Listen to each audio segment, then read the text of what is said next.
ரெண்டு காரியங்களை நாம் பார்த்திருக்கிறோம். முதலாவது, ராஜாக்களாகவும் ஆசாரியர்களாகவும் நாம் எப்படி மாற்றப்பட்டிருக்கிறோம் அப்படின்றத பற்றி உங்களோடு கூட நான் பேசினேன். அதுக்கப்புறமா நம்முடைய ஜெபத்திற்கு பதில் வரணும்னு சொல்லி சொன்னால் நம்ம செய்ய வேண்டிய அடிப்படையான காரியங்கள், அடிப்படையாக இருக்கக்கூடியதான விஷயங்களை நம்ம பார்த்தோம். 8 விதமான காரியங்களை நம்ம பார்த்தோம். சரிங்களா? அது உங்களுக்கு ஞாபகம் இருக்கும் என்று சொல்லி நான் நம்புகிறேன். அது யூடியூப்ல அந்த வீடியோ இருக்குது, நீங்கள் திரும்ப கூட நீங்கள் அதை கேட்கலாம். இந்த நாளிலே நம்ம அதனுடைய தொடர்ச்சியாக நாம் இன்னும் நிறைய வசனங்கள், நமக்கு பரிச்சயமான வசனங்கள் தான், ஆனால் கர்த்தர் இந்த நாளில் நம்மோடு கூட பேசுவாராக.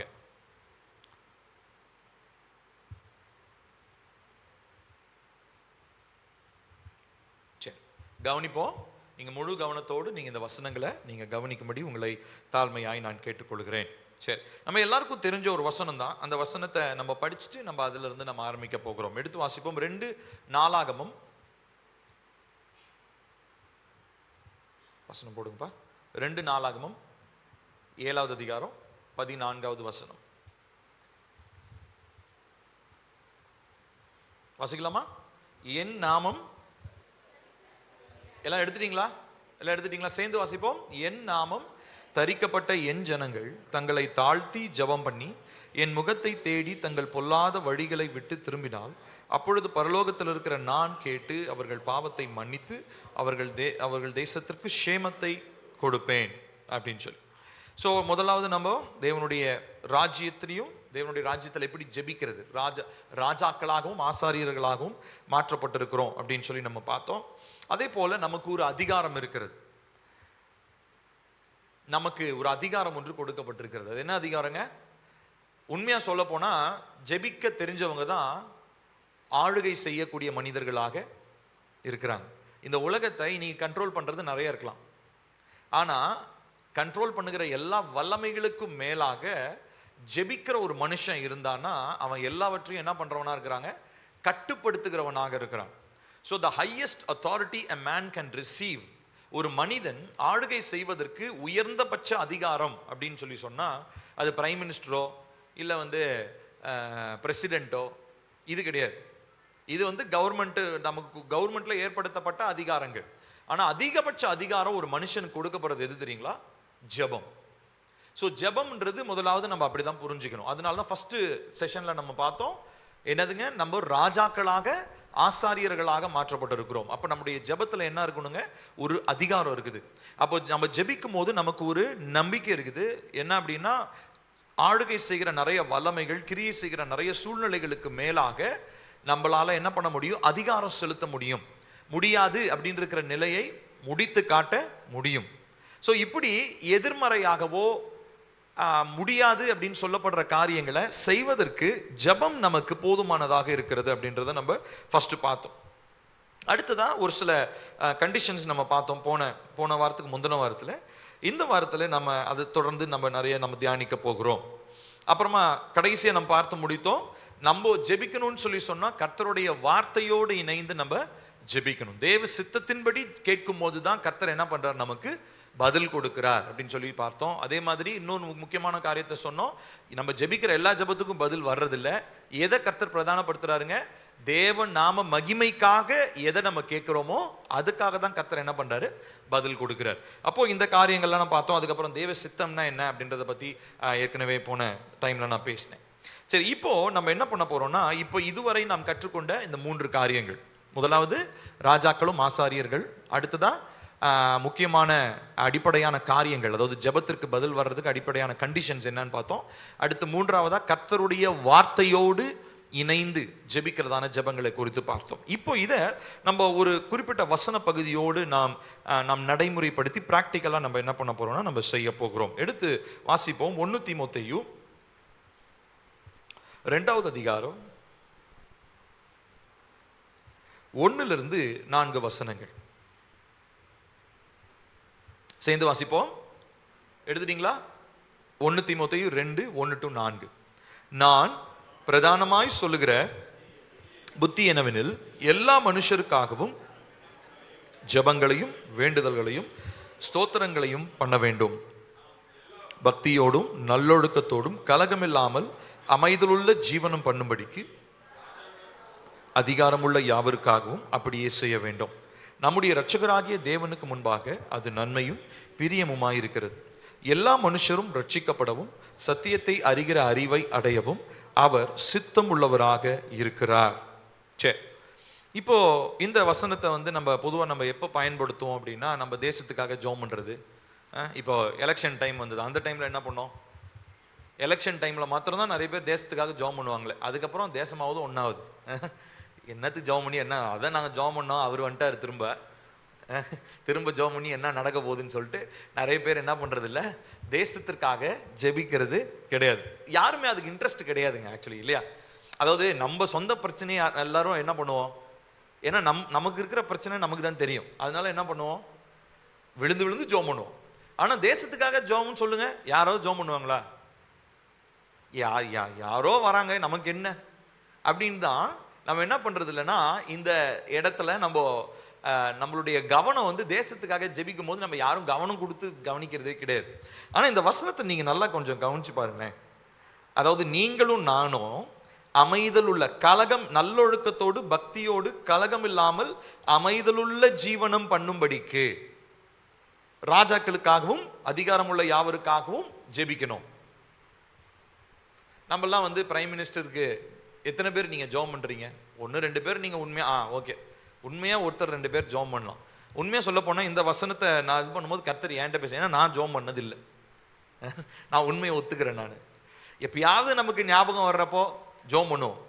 ஆனால் நம்மளுடைய தலைவர்களுக்காக அதிகாரிகளுக்காக நாம் ஜெபிக்க வேண்டியது என்பது ரொம்ப ரொம்ப அவசியமானது. ஏன்னா ரொம்ப அடிப்படையாகவே கர்த்தருடைய வார்த்தை சொல்லுது, நம்ம பக்தியா நம்ம நல்லொழுக்கத்தோட கலகம் இல்லாமல் நம்ம இருக்கணும்னா அவங்களுக்காக நம்ம ஜெபிக்க வேண்டியது அவசியம் அப்படின்னு சொல்லி நம்ம பார்க்குறோம். ஸோ அப்போ த ஃபர்ஸ்ட் கிரேட் ஆக்டிவிட்டி, அதாவது ஒரு கூடுதல் சபை கூடுகை இல்லை ஒரு கூட்டமாக ஒரு 10 பேர் ஏசப்பாவை அறிஞ்சவங்க சேர்ந்து வராங்கன்னா அவங்க செய்யக்கூடிய பிரதானமான ரொம்ப முக்கியமான விசேஷமான ஒரு செயல் என்னவா இருக்கும்னா, சோறு சாப்பிட்றதோ ஐக்கியப்படுறதோ இது கிடையாது. என்ன தெரியுங்களா? ஜெபிப்பது, கூடி ஜெபிப்பது, நாம் இணைந்து ஜெபிப்பது.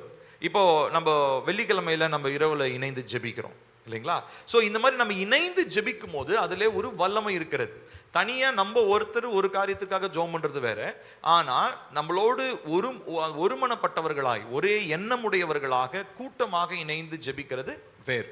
அப்போ இந்த நம்ம கூடுகையில் நம்ம கூடி வரும்பொழுது நாம் ஜெபிக்கிறத நம்ம என்ன பண்ணணும்? முதலாவது நாம் பிரதானப்படுத்த வேண்டியது அவசியமாக இருக்கிறது. அதனால தான் ஏசாயா 56:7 ஒரு வசனத்தை வாசிக்கிறோம். எடுங்க, ஏசாயா 56:7.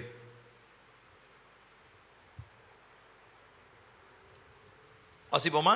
நான் என் பரிசுத்த பர்வதத்திற்கு கொண்டு வந்து என் ஜெப வீட்டிலே அவர்களை மகிழ பண்ணுவேன்.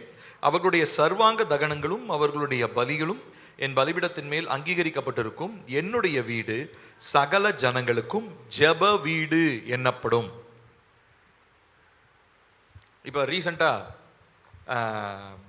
இந்த ஆலயத்தை குறித்து நிறைய பேர் நிறைய வீடியோலாம் போட்டுட்டு இருந்தாங்க. அதில் ஒரு நாள் ஒருத்தர் வீடியோ போட்டிருந்தார், இது சர்ச்சா இல்லை பப்பா, நாங்கள் ஏன் லைட்டு போடுறோம், ஏன் கலர் லைட்ஸ் போடுறோம், ஏன் நாங்கள் இந்த ஸ்பீக்கர் வைக்கிறோம், ஏன் நாங்கள் அந்த மியூசிக் போடுறோம், இது எல்லாத்துக்கும் வசனத்தோட பயங்கரமாக ஒரு வியாக்கியானத்தை கொடுத்தாரு.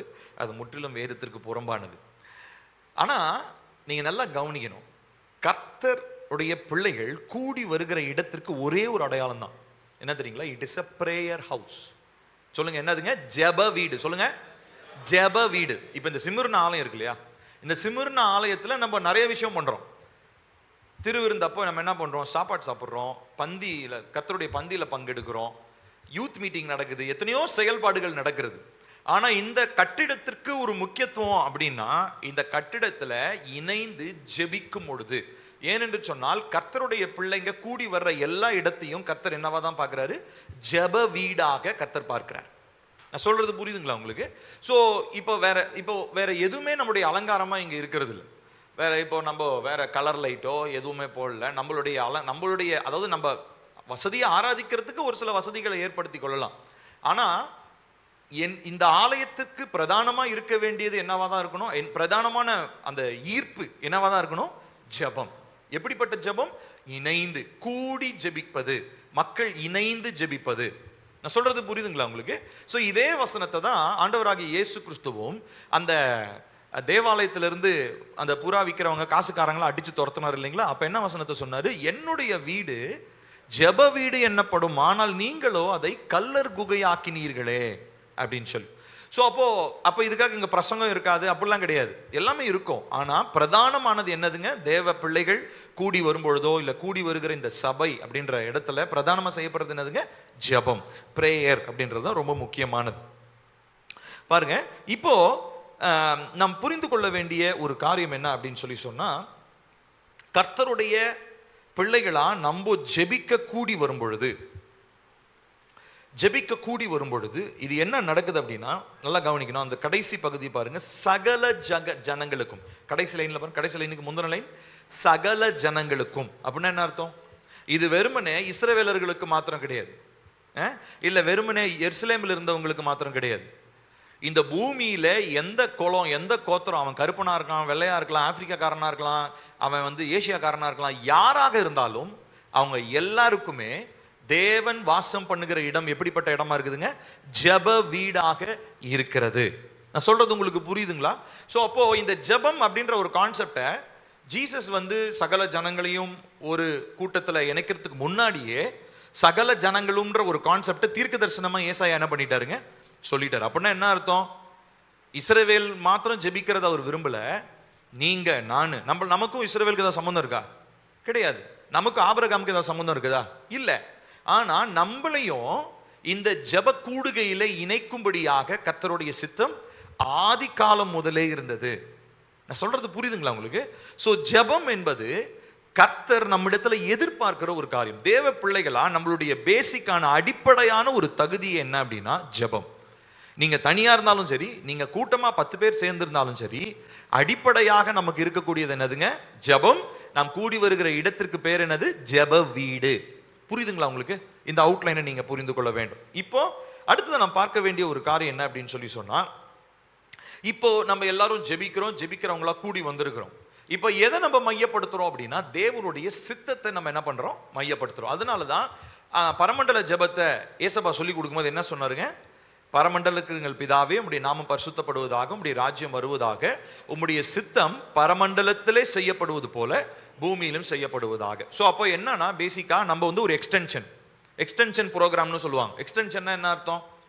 பரலோகத்தில் ஒரு செயல் நடக்குதுங்க, அந்த செயலை இங்க நடத்துறதுக்கு அடிப்படையானது என்னதுங்க? ஜெபம். நான் சொல்றது புரியுதா? பரலோகத்தில் தேவனுடைய விருப்பமும் சித்தமும் என்ன ஆயிட்டு இருக்கு? பரலோகத்தில் அதுதான் நடக்குது, அதை தவிர்த்து வேற எதுவுமே நடக்க முடியாது. ஆனா இந்த பூமியில கவனிச்சு பாத்தீங்கன்னா அப்படி இல்லை. இந்த பூமியில பிசாசு தன்னுடைய இஷ்டத்துக்கு என்ன பண்றான்? சகலவற்றையும் அவன் நடத்திக்கிட்டு இருக்கிறான். இருள் இப்ப ரூல் பண்ணுது. உங்களை சுற்றி கவனிச்சு பாருங்க, எங்கேயாவது வெளிச்சம் இருக்கிற மாதிரி தெரியுதா? இல்ல. எல்லா இடங்களிலுமே இருளானது அப்படியே மப்பும் மந்தாரமுமா இருக்குது நம்மளை சுத்தி. ஆனாலும் இதுக்கு மத்தியில பரலோகத்தில் இருக்கிற ஒரு வெளிச்சம் தேவ பிள்ளைகளாகிய நம்முடைய வாழ்க்கையில வெளிப்படணும்னு சொல்லி சொன்னா, தேவ பிள்ளைகளாகிய நீங்களும் நானும் பரலோகத்தினுடைய ஒரு விரிவாக்கம், எக்ஸ்டென்ஷன் ப்ரோக்ராம், எக்ஸ்டென்ஷனா தான் கர்த்தர் நம்மளை என்ன பண்ணியிருக்கிறாரு? இந்த பூமியில வச்சிருக்கிறார். ஸோ அப்போ இந்த பூமியில அதனால தான் நம்ம இஷ்டத்திற்கு நம்ம என்ன பண்ணக்கூடாது? ஜெபிக்க கூடாது. அதனால தான் யாக்கோபு சொல்றாரு, நீங்க உங்களுடைய இச்சைகளினாலே ஜெபித்து உங்கள் ஜெபங்களுக்கு பதில் வரல. நான் சொல்றது புரியுதுங்களா உங்களுக்கு? ஸோ நம்ம இஷ்டத்துக்கு நம்ம ஜெபம் பண்ணக்கூடாது. என்னப்பா இப்படி சொல்லிட்டேன், அப்போ நான் என்னுடைய தேவைகள், என்னுடைய காரியங்களை நான் சொல்லக்கூடாதா? அதெல்லாம் இருக்கலாம். ஆனால் நம்ம பிரதானப்படுத்த வேண்டியது என்னதுங்க? பரலோகத்திலே தேவ சித்தம் செய்யப்படுவது போல பூமியிலும் செய்ய. சரி, இப்போ ஒரு விஷயத்தை புரிஞ்சுக்கோங்க. இந்த பிரேயர் எப்படி ரொம்ப ஈஸியாக செஞ்சிட முடியுமா? நீங்கள் எல்லாரும் காலையில் எந்திரிச்சு பரமண்டலத்திலே உங்களுடைய சித்தம் செய்யப்படுவது போல பூமியிலும் செய்யப்படுவதாக நீங்கள் ஒரு வார்த்தை சொன்ன உடனே எல்லாம் நடந்துருமா? இல்லை.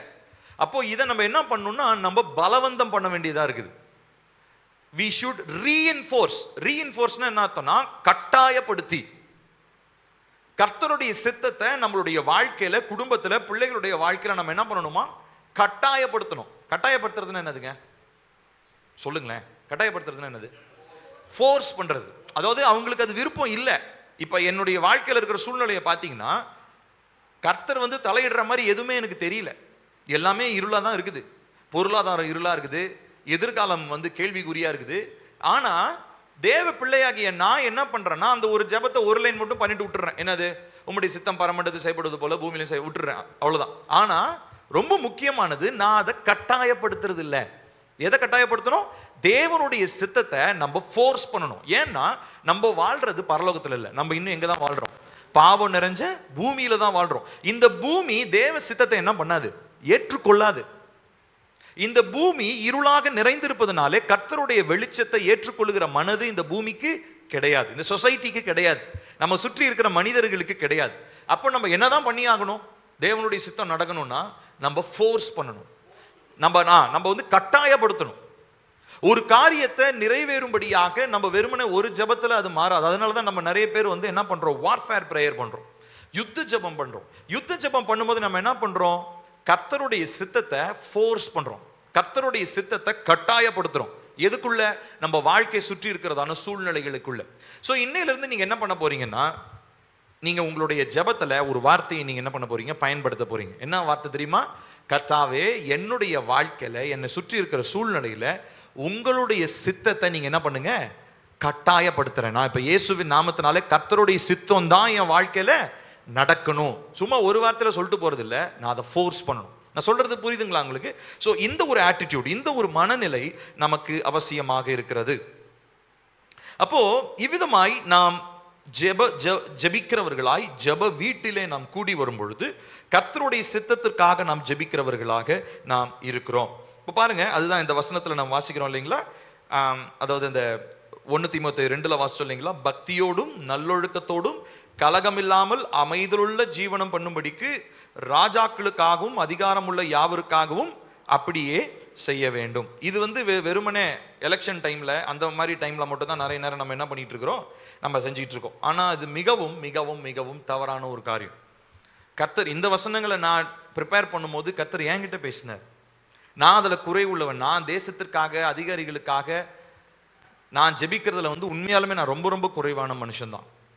ஆனால் இந்த வசனத்தை நான் படிக்கும்போது கர்த்தர் என் ஆவியானவர் எனக்கு உணர்த்தினார், இந்த விஷயத்துல நான் ஜெபிக்கிறதுக்கு நான் எவ்வளவு குறைவுபட்டவனா இருக்கிறேன். அதான் நம்மளுடைய எண்ணெல்லாம் என்னன்னா, என் பிரச்சனையே 1008 பிரச்சனை இருக்கு, நான் போய் தேச தலைவருக்கு ஜெபம் பண்ணி என்ன பிரயோஜனம் இல்லையா? ஆனா நான் உங்களுக்கு ஏற்கனவே சொன்னேன் இல்லைங்களா, வெளிப்படுத்தப்பட்ட தேவ சித்தத்திற்கு இணங்கி நீங்க ஜெபிக்கும் போது நிச்சயமா அந்த ஜெபத்துக்கு என்ன வரும்? பதில் வரும். நமக்கு ஒரு நிச்சயம் உண்டு. இப்போ என் இஷ்டத்திற்கு நான் ஜெபிக்கிறேன்னு வச்சுக்கோங்களேன். இப்போ உதாரணத்திற்கு என் இஷ்டத்திற்கு நான் வந்து இப்போ நான் ஒரு தொழில் செய்யணும்னு நினைக்கிறேன். அந்த தொழில் தேவனுடைய சித்தமா இல்லையான்லாம் எனக்கு கேட்கறதுக்கு ஆசை, எனக்கு விருப்பம் கிடையாது. ஏன்னா அந்த தொழில் செய்யணும்னு நான் முடிவு பண்ணிட்டேன். அதனால ஆண்டவர்கிட்ட வரும்போது என் ஜெபம் எப்படி தெரியுமா இருக்கும்? ஏசப்பா, இந்த வேலையை நான் செய்ய போறேன், இதை நீங்க ஆசீர்வதிங்க.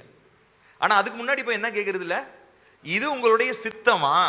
இது செஞ்சா தேவநாமம் மகிமை அடையுமா? இது தேவனுடைய சித்தத்தின் அடிப்படையில் நான் செய்யறதா அப்படின்ற கேள்வியை நான் என்ன பண்றது இல்லைங்க, கேட்கறது இல்லை. அப்போ என்னுடைய வாழ்க்கையில நான் என்ன பண்ண ஆரம்பிச்சிடறேன் அப்படின்னு சொன்னா, என் விருப்பத்திற்கு, என் சுய விருப்பங்களின் அடிப்படையில் நான் ஜெபிக்க ஆரம்பிச்சிடுறேன். ஜேம்ஸ் சொல்றாரு, அதனால தான் உங்களுக்கு என்ன கிடைக்கிறது இல்லை, உங்களுக்கு பதில் கிடைக்கிறது இல்லை. ஏன்னா உங்க இச்சை நிறைவேறும்படியாக நீங்க ஜெபிக்கிறீங்க அப்படின்னு சொல்லி. அப்போ நம்மளுடைய தேசத்துல மக்கள் எல்லாரும் பக்தியோடும் நல்லொழுக்கத்தோடும் கலகமில்லாமல் அமைதலுள்ள ஜீவனம் பண்ணணும்னா என்ன பண்ணணுமா? தலைவர்களுக்காக, ஆளுகை செய்கிறவர்களுக்காக நம்ம ஜெபிக்க வேண்டும்.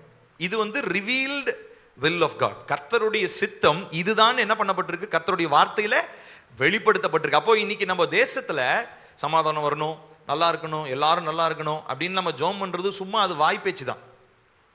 ஆனா உண்மையாலுமே இது நல்லா இருக்கணும், நம்முடைய தேசத்துல சமாதானம் வரணும், எழுப்புதல் வரணும்ன்றதெல்லாம் நம்ம ஜெபம் பண்றது நிறைவேறணும்னா யாருக்காக ஃபர்ஸ்ட் நம்ம ஜெபம் பண்ணணும்? அதிகாரத்தில் உள்ளவர்களுக்காக நாம் ஜெபிக்க வேண்டியது அவசியம். நான் தான் சொன்னேன், தேவ சித்தம் எங்க புரிஞ்சுக்க முடியும்? கர்த்தருடைய வார்த்தையில தான் நீங்க புரிஞ்சுக்க முடியும். So when you have the word of God in your heart, உங்க இருதயத்துல கர்த்தருடைய வார்த்தை இருக்கும்போது கர்த்தருடைய சித்தம் இன்னதென்று உங்களால் என்ன பண்ண முடியும்? பகுத்தறிய முடியும். அப்ப உங்க ஜெபம் எதனுடைய அடிப்படையில் இருக்கும்? கர்த்தருடைய சித்தத்தின் அடிப்படையில் இருக்கும். மற்றபடி நீங்க ஜெபிக்கிற ஜெபம் எதுக்குமே பதில் வரவே வராது. நான் சொல்றது புரியுதுங்களா? சோ எதை நம்ம கர்த்தருடைய சித்தத்துக்கு நம்ம விட்டு கொடுத்து ஜெபிக்கிறோமோ, தேவ மகிமைக்காக எதை நம்ம ஜெபிக்கிறோமோ அதுக்கு தான் கர்த்தர் என்ன பண்றாரு, பதில் கொடுக்கிறவராக இருக்கிறார். சரி, இப்ப நம்மளுடைய இந்திய தேசத்தினுடைய நிலையை கொஞ்சம் ஆராய்ந்து பார்ப்போம். கடந்த நாட்கள்ல ஹாங்காங்ல இருக்கிறதான ஒரு ஒரு குறிப்பிட்ட ஒரு நபர், அவர் ரொம்ப பிரபலமான ஒரு நபர், சைனால ஒரு கம்யூனிஸ்ட். அவர் ஏன்னா சைனா வந்து இட்ஸ் கம்யூனிஸ்ட் கண்ட்ரி இல்லைங்களா, உங்களுக்கு தெரியும்.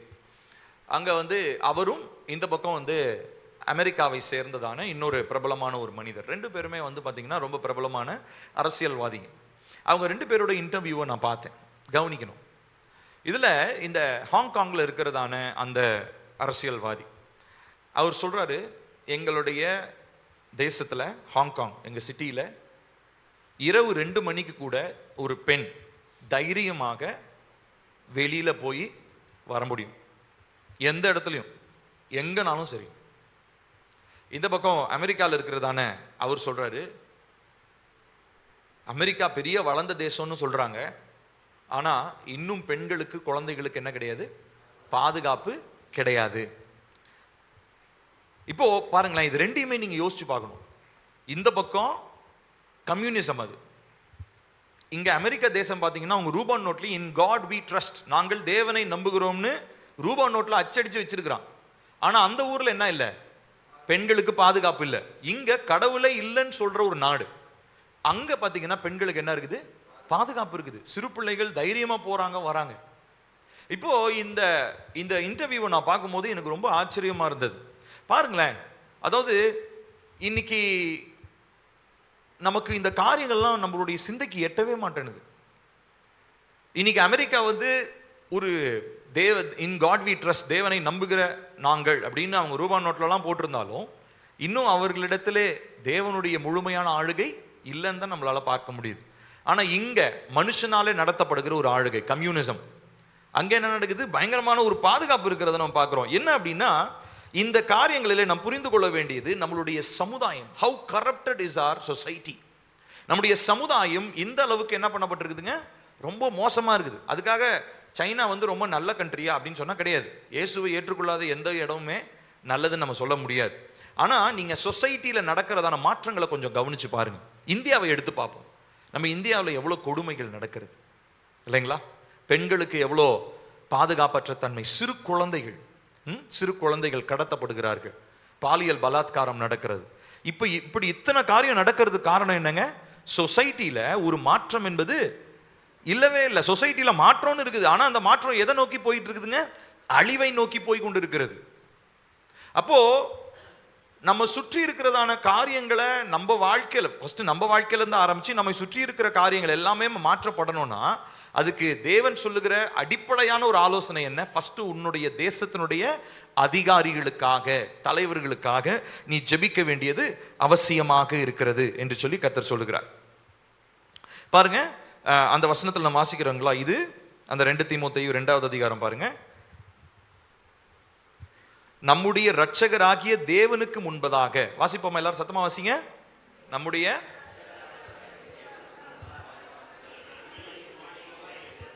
போதும். யாருக்கு ஜெபம் பண்றதுங்க, தலைவர்களுக்காக ஜெபம் பண்றது யாருக்கு பிரியமா இருக்கா? நம்ம ஃபர்ஸ்ட் வசனத்தை மட்டும் பார்த்துட்டு யார் போய் பிரைம் மினிஸ்டருக்கு போய் ஜெபம் பண்றது, போயா தேசத்துக்குன்னு பாரம் இருக்கிறவங்க அவங்க ஜெபம் பண்ணிட்டு போட்டோம், நான் எதுக்கு ஜெபம் பண்ணணும் அப்படின்னு நம்ம நினைப்போம்.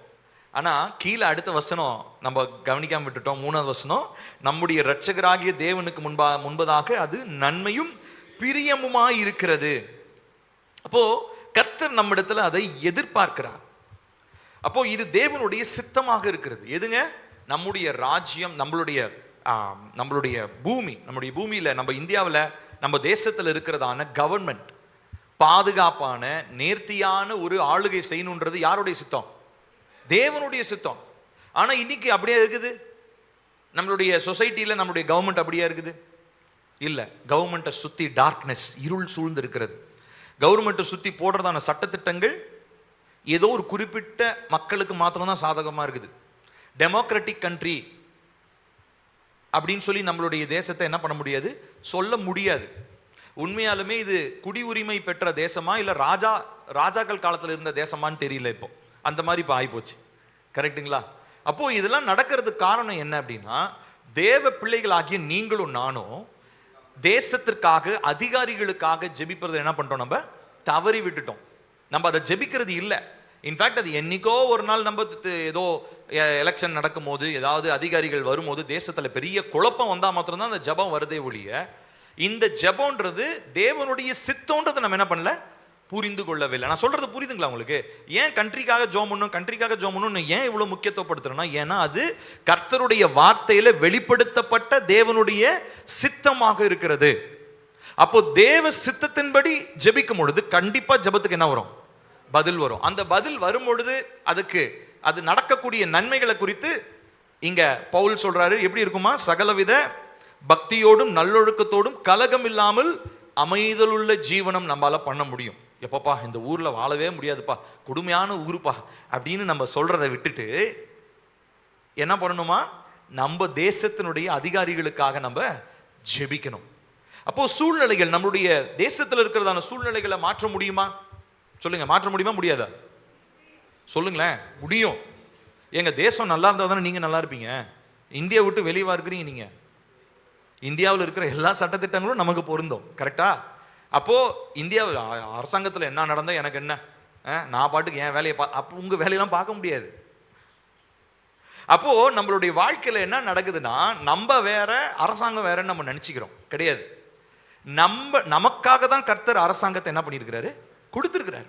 அப்போ அந்த வெளிப்படுத்தப்பட்ட தேவ சித்தத்தின்படி அதிகாரிகளுக்காக ஜெபிக்க வேண்டியது அவசியமாக இருக்கிறது. அடுத்தது அதனுடைய அந்த 4வது வசனம் பாருங்கப்பா. சோ இப்படி ஜெபிக்கும் போது என்ன நடக்குதுன்னு பவுல் சொல்றாரு. வாசிங்க சத்தமா. எல்லா மனுஷரும் ரட்சிக்கப்படவும் சத்தியத்தை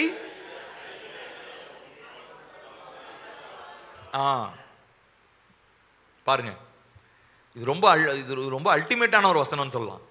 என்னன்னா, பக்கத்தில் இருக்கிறவனுக்கு போய் நீ ஃபர்ஸ்ட் காஸ்பல்லாம் சொல்றதுக்கு முன்னாடி, பக்கத்து வீட்டுக்காரனுடைய ரட்சிப்புக்கெல்லாம் நீ ஜெபம் பண்றதுக்கு முன்னாடி ஃபர்ஸ்ட் என்ன ஜெபம் பண்ண ஆரம்பிக்கணும்? அரசாங்கத்துக்காக நீ ஜெபம் பண்ணணும். ஏன்னா நீ அரசாங்கத்துக்காக ஜெபம் பண்ணினா நல்லொழுக்கம் உண்டாகிற ஒரு தேசமா மாறும். நல்லொழுக்கம் உண்டாச்சுன்னா ஆப்வியஸா தேசத்துல உன் கூட இருக்கிறதான மக்கள் என்ன பண்ணப்படுவாங்க? ரட்சிக்கப்படுவாங்க. பாருங்க, எல்லா மனுஷரும் ரட்சிக்கப்படவும் சத்தியத்தை அறிகிற அறிவை அடையவும் அவர் சித்தம் உள்ளவராயிருக்கிறார். எல்லா தேசத்திலையுமே சுவிசேஷம் பிரசங்கிக்கப்படணும்ன்றது யாருடைய விருப்பம்? தேவனுடைய விருப்பம். அதுதான் அவர் கடைசியா அந்த பூமியை விட்டு போகும்போது கடைசியா தான் சொல்லிட்டு போனார். நீங்கள் புறப்பட்டு சகல ஜாதிகளுக்கும் போய் என்ன பண்ணுங்க? சுவிசேஷத்தை பிரசங்கிங்க, அவங்களுக்கு என்னுடைய நாமத்தினாலே அவங்களுக்கு ஞானஸ்நானம் கொடுங்க அப்படின்னு சொல்லி ஏசப்பா சொன்னதுக்கான ரீசன் என்ன அப்படின்னா, நம்ம ஏதோ சுயநலமா நம்மளுடைய தேவைகளுக்காக ஜெபம் பண்றவங்களா இல்லாம நம்ம என்ன பண்ணணுமா? தேசத்தின் அதிகாரங்களுக்காக, ராஜ்யங்களுக்காக, அதிகாரர்களுக்காக நம்ம ஜெபிக்கும் பொழுது அல்டிமேட்டா கீழே நடக்கிற விஷயம் என்னதுங்க? நல்லொழுக்கம் உண்டாகுது, பக்தி உண்டாகுது, இதெல்லாம் வருது. ரொம்ப முக்கியமா ஏசப்பாவுடைய பிரதானமான கட்டளை நிறைவேறுது. என்ன கட்டளைங்க? சுவிசேஷம் ரட்சிக்கப்படணும், சத்தியம் அறிகிற அறிவை அடையும். அப்போ வெளியில போய் காஸ்பல் சொல்ல வேண்டியது இல்லையானா ஃபர்ஸ்ட் அதெல்லாம் அப்புறம் பார்க்கலாம். ஆனா முதல்ல நம்ம தேசத்திற்காக ஜெபிக்க ஆரம்பிக்கும் பொழுது என்ன நடக்குது? காஸ்பல் சொல்லப்படுவதற்கு, சுவிசேஷம் சொல்லப்படுவதற்கு கர்த்தர் என்ன பண்றாருங்க? ஒரு அனுகூலமான வாசலை கர்த்தர் ஏற்படுத்துறார். நான் சொல்றது புரியுதுங்களா உங்களுக்கு? நம்ம எல்லாருமே இந்தியாவுக்காக நீங்க 12 மணி நேரம் ஃபாஸ்டிங் போட்டு ஜெபம் பண்ணுங்கன்னா நான் சொல்ல உங்ககிட்ட. ஆனா உங்களுடைய ஜெபத்துல, அனுதின ஜெபத்துல உங்களுடைய அதிகாரிகளுக்காக, உங்களுடைய அரசாங்கத்திற்காக நீங்களும் நானும் ஜெபிக்க வேண்டியது அவசியம். அப்படி ஜெபிக்கும் போது என்னத்தை நம்ம ஃபோர்ஸ் பண்றோங்க? தேவ சித்தத்தை அரசாங்கத்திற்குள்ள நம்ம என்ன பண்றோம்? கட்டாயப்படுத்துறோம். ஏன்னா ஜெபிக்கும் போது அல்டிமேட்டா நம்ம கையில் என்ன இருக்குதுங்க? அதிகாரம் கொடுக்கப்பட்டிருக்கிறது. அதனாலதான் முதல் செஷன்ல நான் எடுக்கும் போது நம்ம ஆரம்பிச்சோம், நம்முடைய கையில நம்ம யாரா இருக்கிறோம்? ராஜாக்களாக நம்ம இருக்கிறோம். ராஜாவா இருந்தா ராஜாவுடைய பிரதானமான வேலை என்னங்க? ஆளுகை செய்வது. அப்ப அந்த ஆளுகை செய்வது கர்த்தர் நம்மளை எங்க உட்கார வச்சிருக்கிறார்? ஆளுகை செய்கிறதுக்கு இயேசு கிறிஸ்துவோடு கூட உன்னதங்களிலே நம்மள அமர செய்திருக்கிறார். அப்ப நம்மளுடைய பிரேயர்லாம் எப்படி தெரியுமா இருக்கணும்? அதிகாரத்தோட நம்ம ஜெபிக்கிறவர்களாக நம்ம இருக்கணும். இப்ப இந்த அதிகாரத்தை நம்ம எங்க நம்ம பயன்படுத்த போறோமா? நம்மளுடைய தேசத்தின் மேல, நம்மளுடைய அரசாங்கத்தின் மேல, ஆளுகை செய்கிறதான அதிகாரிகள் மேல நாம் பயன்படுத்த வேண்டியது அவசியமாக இருக்கிறது. தேவனுடைய வார்த்தை சொல்லுதுங்களா, ராஜாக்களை தள்ளி ராஜாக்களை ஏற்படுத்துகிறதான தேவன் என்று சொல்லி. அப்போ கர்த்தர் இந்த நாட்களிலே இந்த எலெக்ஷன் வந்துச்சு, நிறைய பேர் கேட்டால், இல்லைங்க நான்லாம் அந்த கட்சிக்கு ஓட்டே போடலைங்க, எப்படி வந்ததுன்னு தெரில. சரி, எப்படியோ வந்துட்டாங்க. தேவ சித்தம் இல்லாமல் அவங்க கண்டிப்பாக வந்திருக்க மாட்டாங்க, வந்திருக்க முடியாது. அப்போது இவங்க வந்தாங்க அவங்க வந்தாங்கன்னு சொல்லிட்டு குறை சொல்கிறத நிறுத்திட்டு என்ன பண்ணணும், அவங்களுக்காக நம்ம ஜெபிக்கணும். ஹல்லேலூயா. நான் சொல்கிறது உங்களுக்கு புரியுதுங்களா? ஒவ்வொரு மனிதனுடைய வாழ்க்கையிலையும் சுற்றி இருக்கிற அதிகாரங்களுக்காக ஜெபிக்கிற ஒரு பழக்கம் முதல்ல வேணும். நான் அதுதான் இன்னைக்கு உங்ககிட்ட பிரதானமாக நான் முக்கியத்துவப்படுத்த விரும்புகிறேன். நீங்கள் ஒவ்வொருத்தருமே உங்கள் குடும்பத்துக்காக ஜெபிக்கிறீங்க, உங்களுடைய நன்மை வரும்படி ஜெபிக்கிறீங்க, உங்களுடைய குறைவுகள் நீங்கும்படி ஜெபிக்கிறீங்க, பலவீனம் மாறும்படி ஜெபிக்கிறீங்க. ஆனால் இது எல்லாவற்றை காட்டிலும் உங்கள் அதிகாரங்களுக்காக ஜெபிக்க வேண்டியது அவசியமாக இருக்குது. ஏன்னா ஃபஸ்ட்டு இது தேவனுடைய சித்தமாக இருக்குது. ரெண்டாவதா இப்படி ஜெபிக்கும் போது பக்தி உண்டாகுது, நல்லொழுக்கம் தேசத்தில் உண்டாகுது. மூன்றாவதா ரட்சிப்பு தேசத்துல உண்டாகுது. அடுத்து என்ன நடக்குதுங்களா, சத்தியத்தை அறிகிற அறிவு தேசத்துல பெருகுகிறது. நான் சொல்றது புரியுதுங்களா உங்களுக்கு? அப்போ நம்ம இதை நம்முடைய முக்கியமான ஒரு அடிப்படையான ஒரு ஜெப விண்ணப்பமாக தேசத்திற்காக அதிகாரிகளுக்காக ஜெபிப்பதை நாம் வைத்துக் கொள்ள வேண்டும். அப்போ பேட் கவர்மெண்ட், தவறான ஒரு அரசாங்கம், இல்லை என்று சொன்னால் கர்த்தருடைய சித்தத்திற்கு எதிரான ஒரு அரசாங்கம் வரும் பொழுது வாசல்கள் என்ன பண்ணப்படுங்க, அடைக்கப்படும். சுவிசேஷ வாசல்கள் அடைக்கப்பட்டிருக்கும். நம்மளால இந்த ஊர்ல சாட்சி சொல்ல முடியாது. சாட்சியா நீங்க வாழலாம், ஆனா சாட்சி சொல்ல முடியாது. ஏன்? சாட்சி சொல்றதுக்கு இருக்கிறதான எல்லா வாசல்களும் என்ன பண்ணப்பட்டிருக்குது, மூடப்பட்டிருக்குது. அப்போ நம்மளுடைய அரசாங்கத்தினுடைய சுத்திகரிப்பிற்காக நாம் ஜெபிக்க வேண்டியது அவசியமாக இருக்கிறது. அப்போ ராஜ்யத்தினுடைய ஆசாரியர்களாய், தேவ ராஜ்யத்தினுடைய ஆசாரியர்களை நம்ம செய்ய வேண்டிய ஒரு காரியம் என்ன அப்படின்னா, ஜெபத்தினாலே நம்முடைய தேசத்தை நாம் ஆளுகை செய்ய வேண்டும். ஹல்லேலூயா. ஃபாதர் பெக்மென்ஸ் அழகா ஒரு பாட்டு போடுறாங்க, ஆளுவோம் தேசத்தை, ஒன்று சேர்ந்து நாம் துதிப்போம், சாத்தானை மிதிப்போம், தேசத்தை சுதந்தரிப்போம். தேசத்தை சுதந்திரிக்கிறதுன்னு நிறைய பேர் இதெல்லாம் கேட்டுட்டு நெகட்டிவான கமெண்ட்ஸ் எல்லாம் சொல்லுவாங்க. என்ன நீங்க என்ன போய் லேண்ட் வாங்க போறீங்களா, சேனை கவுண்டனூர் மூங்கில்பேட்டில் போய் லேண்டு வாங்கி, இதுதான் இந்த சுதந்திரிக்கிறது கிடையாது. நாங்கள் ஸ்பிரிச்சுவல் ரெல்ம்ல இருந்து ஸ்பிரிச்சுவல் டெரிட்டரிஸை என்ன பண்றோம், ஆவிக்குரிய இடங்களை நாங்கள் சுதந்திரிக்கிறோம். எப்படி சுதந்திரிக்கிறோம்? எங்களுக்கு கர்த்தர் கொடுத்திருக்கிறதான அதிகாரத்தை பயன்படுத்தி தேசத்தின் மேல இருக்கிறதான வல்லமைகளை நாங்கள் என்ன பண்றோம், சுதந்திரிக்கிறோம். So if you are not using the authority properly, கர்த்தர் உங்களுக்கு கொடுத்திருக்கிறதான அதிகாரத்தை நீங்க சரியாக பயன்படுத்தவில்லை என்று சொன்னால் உங்களுடைய ஜபத்துக்கு பதில் வராது. நான் திரும்ப சொல்றேன், எல்லாரும் நல்லா கவனிங்க. நீங்க கர்த்தர் உங்களுக்கு கொடுத்திருக்கிற அந்த அதிகாரத்தை பயன்படுத்தி ஜெபிக்கலனா உங்கள் ஜெபத்திற்கு பதில் வரவே வராது. அப்ப என்ன அதிகாரம்? நான் பிசிக்கலா போய் பிரைம் மினிஸ்டர் இந்த இடத்துல இருந்து, நான் ஏசப்பா இந்த இடத்துல இருந்து பிரைம் மினிஸ்டர் தூக்கிடுங்க, இப்படி ஜெபம் பண்ற ஜெபமா? இல்ல. அரசாங்கங்களை கண்ட்ரோல் பண்றதான வானமண்டல வல்லமைகளுக்கு மேல கர்த்தர் எனக்கு என்ன பண்றாரு, அதிகாரம் கொடுத்திருக்கிறார். நமக்கு தெரியும், பாஸ்டர் செல்வின் அவங்க வந்திருந்தாங்க. அவங்க லாஸ்ட் இயர், போன வருஷத்துக்கு முந்தின வருஷம் அவங்க டெல்லி பார்லிமெண்ட் போயிருந்தாங்க. ஒரு சில ஊழியர்களா, ஒரு சில பிஷப் எல்லாம் சேர்ந்து, ரெவரண்ட்லாம் சேர்ந்து பார்லிமெண்ட்டுக்கு போயிருந்தாங்க, நாடாளுமன்றம். போயிட்டு அந்த இடத்துல நின்று ஜெபிக்கும்படியாக கர்த்தர் அவங்களுக்கு சொன்னாராம். ஆனால் உள்ளே போகிறது ஈஸியா, சாதாரண ஒரு விஷயம் கிடையாது இல்லையா? நாடாளுமன்றத்துக்குள்ள எப்படி நீங்கள் போக முடியும்? அப்போது இவங்க அதற்காக ஜெபித்து கொண்டிருந்தாங்களாம். சாட்சியா அண்ணன் சொன்னார், இங்கே போய் ஜெபிக்கணும்னு எங்களுக்கு ஒரு ஆசை, ஆனால் உள்ள எங்களுக்கு உள்ளே போகிறதுக்கு எங்களுக்கு அப்ரூவல் அத்தாரிட்டி கிடையாது. ஒன்றும் இல்லை, சென்னையில் இருக்கிறதான தலைமை செயலத்துக்குள்ளேயே நீங்கள் என்ன பண்ண முடியாது, ஈஸியாக போக முடியாது இல்லையா? அதுக்கு நம்ம அப்ரூவல் வாங்கணும், நமக்கு பெர்மிஷன்ஸ் இருக்கணும். சில நேரங்களில் சேலத்தில் இருக்கிற கலெக்டர் ஆஃபீஸ்க்குள்ளேயே உள்ளே போக முடியாது, என்ன ஏதுன்னு கேட்டு தான் உள்ளே விடுவாங்க. இப்போது பார்லிமெண்ட் எப்படி இருக்கும் யோசிச்சு பாருங்க. அப்போது தேவன் அந்த பாரத்தை அவங்களுக்கு கொடுத்துருந்தார். அப்போது இவங்க எல்லாம் சேர்ந்து ஊழியக்காரர்களை ஜெபித்து கொண்டிருந்தப்போ திடீரென்று சொல்லி அவருக்கு தெரிந்த ஒரு நண்பர், அவர் பார்த்தீங்கன்னா அங்கே பிரைம் மினிஸ்டருக்கு பார்த்தீங்கன்னா செக்யூரிட்டியில் இருந்ததான ஒரு பர்சன். அவர் பார்த்தீங்கன்னா இவருக்கு தெரிந்தவர்.